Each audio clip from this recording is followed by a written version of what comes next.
এই ভিডিওটি আপনারা একটু করে দেখেন। ওই দেখি আল্লাহ মালাই আফা কি দেখছে আপনারা কি দেখলেন আর কি বা বুঝতে পারছেন এখন আপনারাই বলেন। এই মহিলাটি তার নিজের আহার জোগাড় জন্য কক্সবাজার বাড়িয়ালিতে একটি ছোট্ট দোকান দিয়েছিল, এটা উচ্ছেদ করা হয়েছে। কিন্তু সেটা দুঃখের বিষয় না, সবচেয়ে দুঃখের বিষয় হচ্ছে এই সমস্ত মধ্যবিত্ত পরিবার এবং একদম অসহায় পরিবার যারা কিনা কিছু টাকা দিয়ে এখানে দোকান করার জন্য অনুমতি নিয়েছিল, কিন্তু সে অনুমতি নেওয়ার পরেও যারা অনুমতির জন্য টাকা খেয়েছিল তারা সেখান থেকে পালিয়ে গেছে। অবশেষে দুঃখে বা ক্লান্তে সময় পার করতেছে এই সমস্ত মধ্যবিত্ত পরিবার যারা আছে তারাই।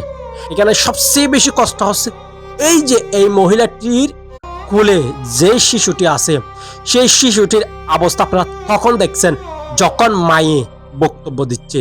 মানে বক্তব্য দেওয়ার সাথে সাথে সেই বাচ্চার জ্বরে কারণে শরীরে তাপমাত্রা বৃদ্ধি হয়ে গেছে, যেটা সেই শিশুটি নিজের শরীরকে কন্ট্রোল করতে পারে নাই, যার কারণে সেখানে নিজের শরীরের যে একটা অবস্থা আমি এবং আপনারা সবাই দেখতে পাইছি, দেখলাম সবাই।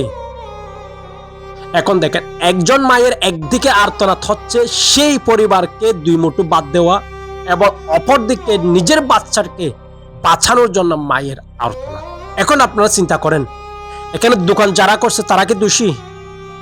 আসলে তারা দোষী না, দোষী তারাই যারা কিনা সেখানে টোকেন বাণিজ্য করে তাদেরকে দোকান দেওয়ার জন্য অনুমতি দিয়েছিল। এখন তারা নাই, তারা টাকা খেয়ে নিজের পকেটকে ভারী করে তারা চলে গেছে। এখন সবচেয়ে কষ্টের মধ্যে পড়ে গেছে যারা সেখানে কিছু টাকা দিয়ে দুই মুঠো আহার জোগাড় করছিল তারাই। তাদের এই কষ্ট শুনবে কে? কেউ শোনার নেই, যারা শোনার কথা তারাও শুনবে না হয়তো।